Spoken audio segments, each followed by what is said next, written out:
Hello, everyone. Thank you for being on today's webinar. Today, we're going to be discussing the presentation Smile for the Camera, Taking and Legally Using Photos. This presentation will discuss how your organization, the considerations your organization should take when it uses photos.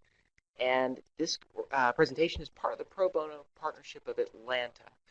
Pro Bono Partnership of Atlanta works to maximize the impact of pro bono engagement by connecting a network of attorneys with nonprofit organizations. Many of you on this webinar are already aware of the Pro Bono Partnership of Atlanta. On your screen is a set of the criteria for participation in the program. If you are not already part of the Pro Bono Partnership of Atlanta's offerings, you should please review this criteria and see if you are eligible and consider reaching out to the partnership.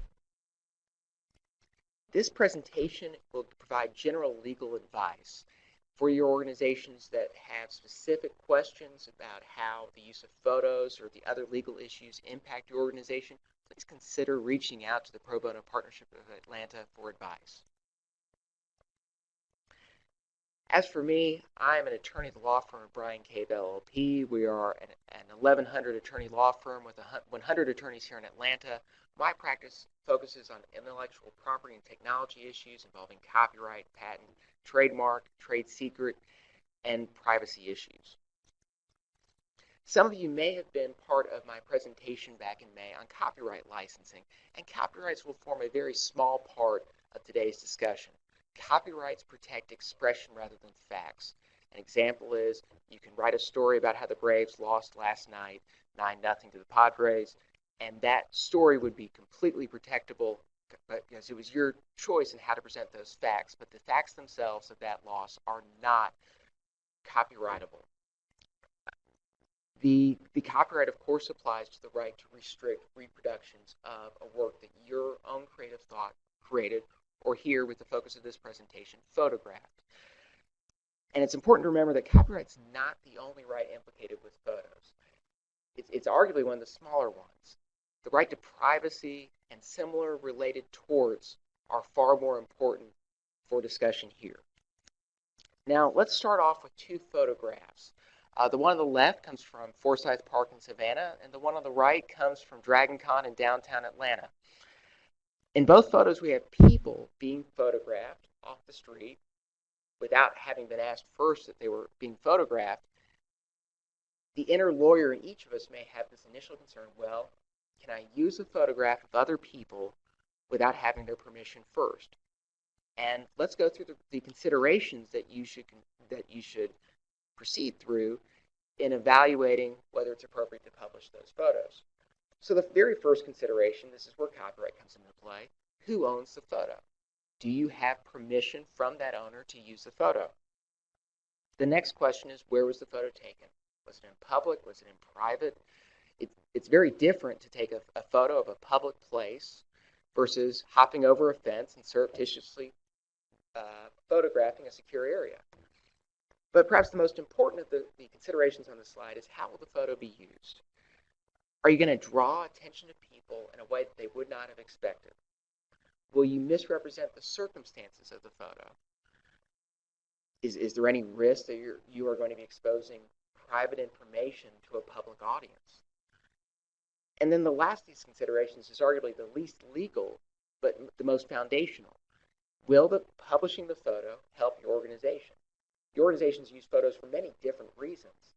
And if your use of the photo would not advance your organization's interests, whether from publicity, fundraising, or some other purpose, including because it might irritate somebody, then there may not be value in having that photo published.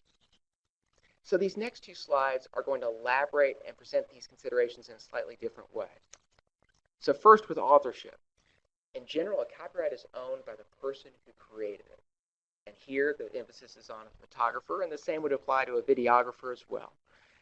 The creator can subsequently sell his rights or license her rights to someone else. Now, there are rules of thumb. Again, these were on the two slides back and just articulated in a slightly different way. The right to privacy is reduced the more public the photo is in, the more public the subject of the photo. And the photos are more likely to be acceptable when they are not disclosing private facts. The most frequent example of a private fact would be if you are disclosing that somebody is engaged in something, say an affair, something else they shouldn't be engaged in, that they're otherwise trying to keep private in a public manner and drawing attention to them, what tabloids do. And of course, and this is where probably your organizations would have the greatest point of concern, you should not use a photo of someone to suggest an endorsement of your organization or some activity which they had no intent of endorsing. And that's called, under tort, would be a misappropriation of identity claim. And if any of you have seen the television show Friends, the character Joey was always trying to make it big, and he was in a photo shoot. He was very proud of the photo shoot, and then found out his photo was used to advertise that he had a sexually transmitted disease. This would be an example of misappropriation of identity. Now there, of course, he probably signed a release or something else in this fictional universe where he had no tort claim, but that's exactly the sort of thing you want to try to avoid. You don't want to use someone's photo in a way that they never could have anticipated, or for them to suggest an endorsement that they never intended. So let's go back to the photos. First, let's start with the Forsyth Park example. Let's assume, going back to those considerations, that you have permission to use the photo. So let's walk through the other considerations. Well, first, the photo's in a public place. So that leans in, these balancing considerations, that leans in favor that you can publish the photo in a newsletter, on your website, on social media, any way you want to use it. Of course, the next key consideration is how will you be using it? And if it's just to show a public place, for example, maybe your organization would have an event in that venue. You just want to identify and make people think this is where we're going to be. We're going to be by this fountain in this well-known location. Then it's probably fine. In fact, with this particular photo, it's hard to imagine an instance in which your use would not be justified. Perhaps if you were to zoom in on one of the people and use and suggest that they were endorsing your organization or endorsing some activity in a particular way, that's when you would run into trouble. But a generic use of the photo as is, it's very difficult to imagine a circumstance by which you would run into trouble. Now let's go to the next slide, the one from DragonCon. And again, we'll start off and assume that you've received permission. Here, you've taken a picture of a parade. It's in a public place, but again, people are even more at the forefront of this photo. So how will you be using it? It really should be no surprise to the people that they would be photographed if they were participating in a parade. And there are many ways that you could use this photo, but absent some changes or misrepresentations to the photo, you likely have the legal right to use the photo, assuming it advances your organization's interest to have a photo like this. The inner lawyers in each of us, though, we've heard about copyrights, we've heard about trademarks, and we look at this photo and we see that you have a Star Trek logo, you have a Star Wars costume, and you know that these are intellectual property rights of the companies that have them. Here, it's really incidental to the overall use. You aren't misappropriating that intellectual property associated with the Star Trek and Star Wars franchises for any purpose, and it's really just incidental to the overall photo. If it is even considered a copying, it probably would fall under fair use, which we will reserve for the end. And just as a warning now, we want to avoid fair use as the first line of defense and focus upon the other criteria before even thinking about fair use. And now, as we turn to the slide, recurring issues for nonprofits, we're going to walk through 4 scenarios which we believe are common for nonprofit organizations and what they encounter, and at the end we'll cover fair use and then open up for questions. So scenario 1 is ownership. Someone volunteers for your event and they photograph it. Does your organization own the photographs, or does the volunteer? And some of you may have heard of this. It's actually written into the copyright statute, works made for hire. It's this idea that if somebody is employed by your organization, or if they specifically contract to create photos for your organization, then your organization is actually considered the author of those photographs of the creative works that the individual has come up with. In the nonprofit context, that could apply to an executive director, other members of the staff. It is less likely to apply to a volunteer, and it is arguably a volunteer will not be able to avail themselves of a work made for hire, even if you have a contract on the front end. It's a little nebulous. That's one of those issues that you should reach out to the Pro Bono Partnership of Atlanta if you really do want photographs or some other creative work to fall within this doctrine. So because you are not going to be within work made for hire, you have some balancing considerations. On the one hand, you do not want to offend volunteers who are going out and photographing your events out of the goodness of their heart to help your organizations.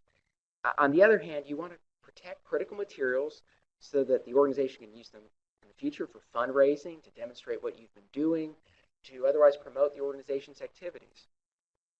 So the rule of thumb is to obtain authorization by the simplest means possible. Sometimes that can be a simple one-page release that a volunteer freely signs. A lot of times you may not be in that instance, and it can be as straightforward as a volunteer emails you photos. Hey, here are photos I took of the event, and you write back, do we have permission to post these to our Facebook page, to our website? The authorization of the photographer writing back saying, yes, you have my permission, is sufficient for most of your purposes, and certainly evidences the authorization that you would need to meet that first consideration of, do you have the author's permission to use the photographs? Scenario 2, photographing people. Now, a lot of organizations, you host events, and it's a great opportunity to photograph people, show them embracing what your organization is doing. However, does your organization need the permission of the subjects of the photos in order to use those photos? And in general, you can photograph a person, but again, it's how the image is used that raises questions.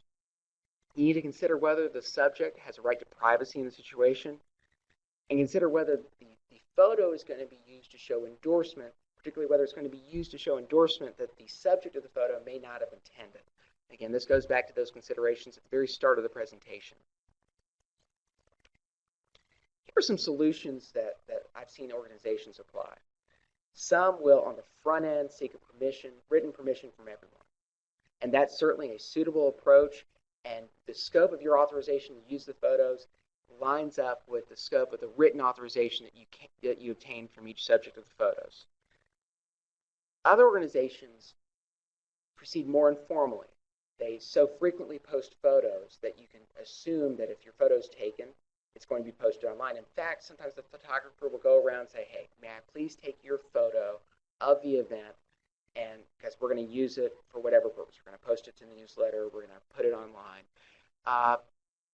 And that informal authorization is sufficient. And of course, some simply take down. They essentially ask for forgiveness if there's a subsequent objection. And with these informal approaches are in general fine, particularly the asking at the point of photo, hey, look, this is how we're going to use it. The informal authorization is quite fine.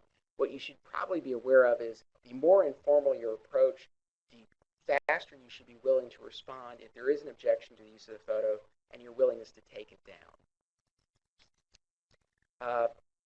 Photos can help promote your organization, but if someone disapproves of the photo, the motivation to take the photos evaporates. The third scenario, photograph of another work. You know, there are, whether it's a magazine, whether it's a newspaper article, you see some graphic that is perfect. It captures a set of statistics in a particular way that is right in line with your organization's purpose. So you see it, you know that you don't have authorization just to take the photo and put it online, or you have some question about that, but it's so great that you want to take a photograph of it and immediately post it to Twitter, because that will capture everything. People can retweet it and send it out. So can you photograph that graphic and put it online? And The unfortunate answer is no. You cannot photograph someone else's creative expression and use it. That is the very essence of copyright infringement. Just because you've taken something from a print medium or some other medium and transferred it to photograph does not somehow make it any less of a copying of someone else's work. So unfortunately, you cannot proceed in that manner. Instead, you should proceed to seek the original author's permission. And this also ties into the fourth scenario, news coverage of an event. You know, you're thrilled. The agency has come in, they're covering your event, and they've even taken a fantastic photo of the work that you're doing. Because it's your event that they've photographed and written a story about, don't you have a right to use it? And again, the answer is no. The fact that you had an event is not copyrightable, but their choice of expression about the event is copyrightable. So the article and likely the photo are owned by the agency, and you should ask the agency for permission to reproduce those, or perhaps to share them in your newsletter through some other medium. As we stay on the slide for a moment, it's better to remain in the good graces of entities that buy ink by the barrel. Plus, there's a good chance that they probably will grant permission. Now, if they fail to grant permission, or if they charge you some sort of fee for republication, there's likely a reason. For example, the agency may have a contractual relationship with its photographer, may have a contractual relationship with its reporters, or it is limited in what it can freely allow others to reuse their work, particularly on the photographer side. And plus, if they are going to charge you for the reuse of that photo or article, then there's an even greater chance that they would come after you if you used it without authorization. So now we're back at the fair use discussion. Fair use is saved for last because it could very easily be an entire presentation in its own right. And if you find yourself relying on fair use, you're probably in bad shape and should definitely this is a circumstance where you should consider reaching out to the Pro Bono Partnership of Atlanta, because fair use should not be your first line of defense in determining whether you can use a photo or not. Fair use is always a case-by-case balancing test. The four statutory factors set forth here, are balanced against each other to determine whether, in spite of someone's owning a copyright, you are allowed to copy contrary to that expressed statutory right. So let's think back to the Star Wars, Star Trek photo at the very beginning. Yes, the studios have a right in those designs, but photographing their use is not for profit. It's a photograph of the overall scene. It really has little to do with the copyrights, and in fact, it will do nothing to diminish their commercial value. As a general rule, if you are reproducing entire work in a form largely equivalent to how it could be sold individually, or you're producing it in a form that's entirely similar to how the original author created it, then you're likely using another's copyright. And if you still think you have a fair use defense, I would encourage you to reach out to the Pro Bono Partnership of Atlanta for additional consideration and discussion. So thank you very much for letting me provide this presentation, and I'm opening the floor up to questions.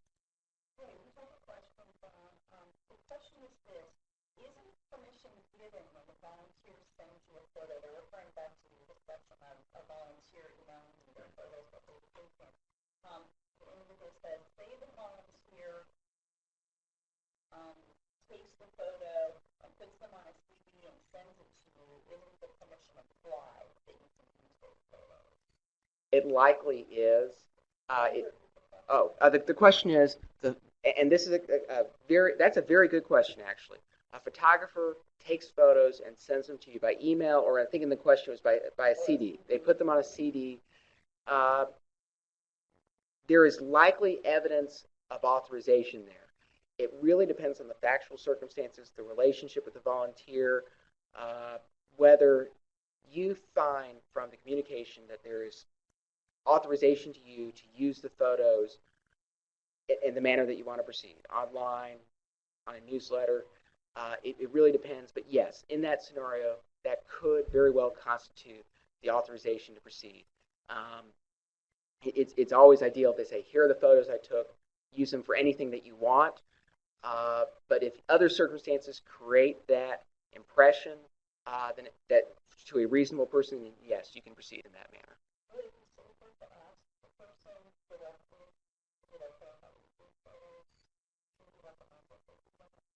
Yes, I think yes. If it is certainly appropriate, and it's arguably a best practice. You don't want to burden a volunteer, but it is a best practice to write back and say, "Hey, look, these are great photos. Thank you so much for taking them. I'm going to post them to the website or however else you want to use them. Is that okay?" I think that would be the ideal circumstance uh, to proceed with.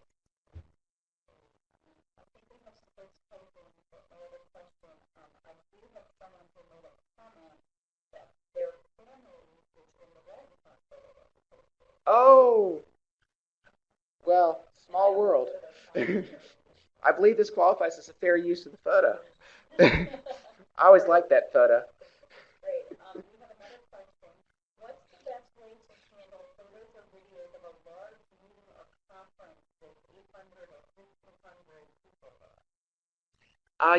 So the question pertains, what do you do when you have a large conference with a large number of attendees? And I think going through the considerations, when the critical question is, how are you going to use the photo? And most crowd shots aren't focusing on the individual. Most of these large conferences are public events where you're simply trying to relay how large the crowd was, trying to use that to convey the imprimatur of legitimacy, of strength to this particular activity. So most of the crowd shots are probably fine. Where you run into trouble is if your use alters the factual circumstance by which the initial photo was presented, by which you are, say, focusing in on one individual to suggest something contrary to what was intended, or perhaps trying to draw some negative inference on their character by isolating them in that photo. When you start to do things like those two examples, that's when you run into problems with large groups. But in general, a large group photo is one of the safer ways to proceed if you're just using it to represent what's going on with the event. We have another question. Does anything differ between photos of a child or children who are participating in an activity in a public space? Children. Oh yes, thank you. The question pertains, what happens if you're photographing children in a public space? How does the consideration change? Uh, this is, in general, the public space is fine. There are some additional considerations with children that are jurisdiction specific, but in general, you're okay. I would caution you, though, however, that you have greater concern over your organization's purpose when you're photographing children. There are some parents who are very defensive about having photographs of their children taken and then posted online, and you're much more likely to have a quick negative reaction to that if it's done without authorization. So from that, just from the goodwill standpoint of your use of the photos, it is more likely to backfire. You may well be within your legal rights to do so, but the backlash that you could receive from a volunteer or could be one of your end clients may not be worth the hassle of posting a photo of a child without authorization. Is the socioeconomic status of a person, for example, whether someone is homeless or indigent, considered private information? Would you be concerned about posting something or representing a person who's homeless or indigent? The question is, would the financial status of the subject of the photograph, how would that influence the considerations? And it certainly could influence them. There is private information about socioeconomic status. And if someone is, say, a client of your organization and it's not clear that they are at some minimum income threshold to meet it, that is problematic, and that's probably a situation where to maintain a good relationship with your organization's client, you would want to ask for permission. When it comes to a homeless person on the street, you have the same considerations. However, it's a much more public display of, of their financial status. And The private concerns that would come into play are not as apparent because, again, they are homeless displaying their financial status in a public way. And arguably, if you're photographing them, you're probably doing so in a way to draw attention to their plight. And it's not that good intentions save you, but that rather the use of the photo is not intended in any of the ways that would cause your organization problems.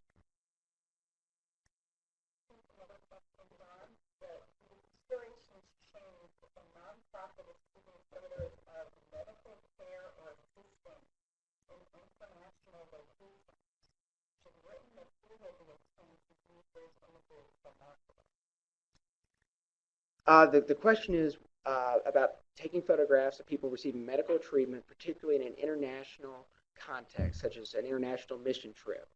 Uh, the yes, I mean the same considerations certainly apply. Uh, you there are different ways that you can photograph people. You certainly can demonstrate a photograph of a healthcare provider providing treatment without necessarily identifying the subject of it.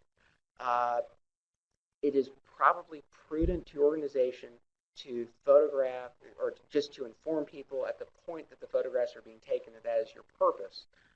As with all informal forms of notification, that is imperfect and you should be inclined to respond quickly to take down if you're relying on an informal authorization to proceed. It is on the international context, you're in this awkward situation where the odds are the recipients of the treatment may not necessarily see it, but you're also trying to be on the honor system here and be on the up and up, and it would probably be prudent as I think through, because the medical situation is actually quite an interesting context. Medical care is the provision of medical care. The particular symptoms are private acts, and you need to be very cautious because they are private acts, and you are publicizing the private acts. So for that reason, you should be cautious in proceeding. There's no reason you cannot proceed, but you should be very cognizant of the factors that people are aware of, that you're taking their photo, and be judicious in how you use the photos and what private facts you choose to display with dissemination of those photos. That may require a follow-up if I butchered that. A question I have in follow-up to that, John, is would it be a safer approach to be sure that patients cannot be identified? And I'm not sure if the microphone captured that. Would it be a safer approach if the patient was not identified? And yes, if you cannot identify the patient from the photo, then yes, that's clearly not. You have significantly reduced the privacy right implicated by the photo, and therefore you've increased your ability to use the photo. You don't universally need to exclude the patient's identity from the photo, but the more if you can identify the patient, then you also are associating the private medical treatment being afforded to that patient and risking its public disclosure without the patient's authorization. So you should get that authorization. You should get it if you can. The more that you are identifying the patient because of the private act that you're potentially publicly disclosing. Now, if you're just showing a row of people lined up in a group shot, like here's the great work that we did on this medical mission trip, that is fine. But if you're showing somebody receiving certain dental care and they may have a particular medical condition that would be revealed, that's where you start running into issues. We have another question. Should permission to print or use photos on social media always be written? No. The question. Yes, I'm sorry. I failed to repeat the question. Should permission to publish photos on social media always be written? And no. If you have an indicia, if you have authorization, even if it is oral, that is acceptable. The problem with oral authorization is that someone can come back and say, no, I never gave my authorization. And the writing is really to protect you, not so much to give it any greater weight, the authorization. So yes, absolutely, the authorization can be oral. but it may not protect you as well if the person forgets providing that authorization. Um, would it be appropriate or an example of fair use for the organization to use a photo from the internet to represent an event? For example, if you're holding a 5K run and you want to take a picture from the internet of another 5K run and use that on your website. Oh, thank you. The question is, would it be an example of fair use to take a photo from another event and use that to apply it to your own event? Say an example of another 5K race when your organization is hosting its own 5K race. And that's probably not going to be an example of fair use for a couple of reasons. First, let's go back. If it's another event, you have to seek the author's permission from a photograph standpoint. And that's probably going to be the real hang up here. Do you have the author's permission to use the photo? If that other event, that other 5K, you have the permission of the photographer to use the photo, that's going to go a long way. Then the next point of the consideration that really would matter is, well, would you be misrepresenting a set of circumstances by showing the 5K? If you're just showing a generic set of runners running at, say, some local spot, or there's some other reason that you want to use this other organization's photo, then that's leaning in the direction of okay. If you're showing bibs from that race, which clearly identify that other organization's activities and creating an association between your organization and the photographed organization, then you start to run into problems, and you really do need the permission of the other organization. It probably never really gets into the fair use context from that standpoint. We'd have to go through the other factors, and happy to take a follow-up on that. Just sitting here right now, I'm having a difficult time lining that up with fair use, and I think you run into the original author's permission, and then are you creating a false association with the other organization? But it's a good question. One thing that is maybe a benefit to your organizations, if you are pulling photos off the internet, there are utilities that let you view the license of the photo. Now that significantly reduces the universe of photos that you can pull down, but for example, the Bing search engine, I believe the Google one does as well, has something where it will search only for a Creative Commons license, which means you can download those photographs, those graphics, and use them in your works without any concern that you are infringing somebody else's rights in the materials. This question relates to actions by employees. It asks, what options do employers have to restrict employees taking photos of individuals being served by the organization to use on their own social media? So can you stop your employees from using pictures of your clients for their own Facebook page or other social media outlets? And that's a great question. Can you restrict your employees' use of photos that they have taken with the organization's clients? Can you restrict the employees' sharing of those photos, perhaps on their Facebook page or other social media? And absolutely, if you have an employment relationship with someone, you can restrict that sharing. On the flip side, though, that use of social media is exactly what some organizations want to encourage their employees to do. It raises the profile of the organization. It shows that that particular employee is really invested with the organization. It implies a relationship they've formed with the end individual. And as long as the other participant, well, it essentially would go through the same analysis of whether it's appropriate to post that photo online of the organization's activities in action. There's not necessarily a need to bar an employee from doing that outside of the organization, but the organization would be well within its rights if it took a policy decision that employees should not be posting photos of end clients. We have a question that's related to the one you mentioned before. I know you talked about Google and some other search engines that may allow you to find photos you can use online. The question is, are there businesses or organizations that offer free stock photos that you can use, for example, for marketing purposes? Are there organizations that offer you stock photos that you can freely use for marketing purposes? Yes, there are. And in fact, a Google search will quickly identify those organizations and their libraries.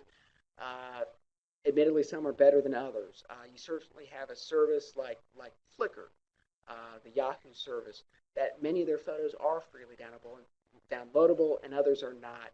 Uh, the I believe, my recollection with Flickr, and certainly with the Bing engine, and I believe with Google as well, you have the ability to search in the front end. Does this image contain licensure material that says I can freely use it?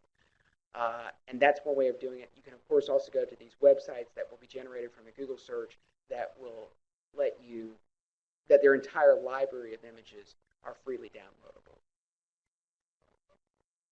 Is it a good idea to give credit to the photographer for a photo, and is there ever an obligation? The question is it a good idea to attribute credit for a photograph to the photographer, and are you ever required to do that?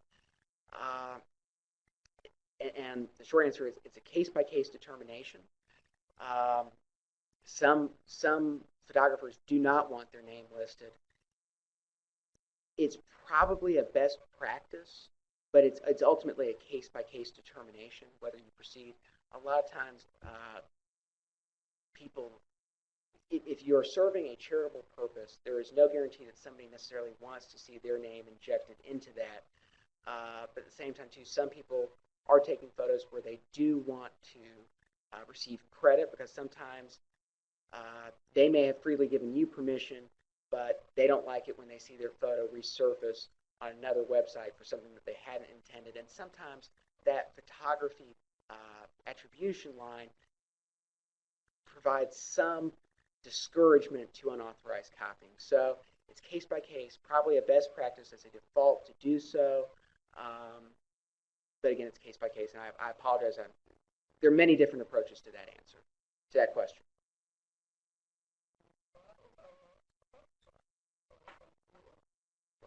Thank you. I believe that's the last question, unless somebody else is typing. Okay, well, thank you for the opportunity to present. Again, this webinar is given in conjunction with the Pro Bono Partnership of Atlanta. If you have any follow-up questions, please reach out to the Pro Bono Partnership of Atlanta. Thank you for the opportunity to present, and hope you enjoy the rest of your days.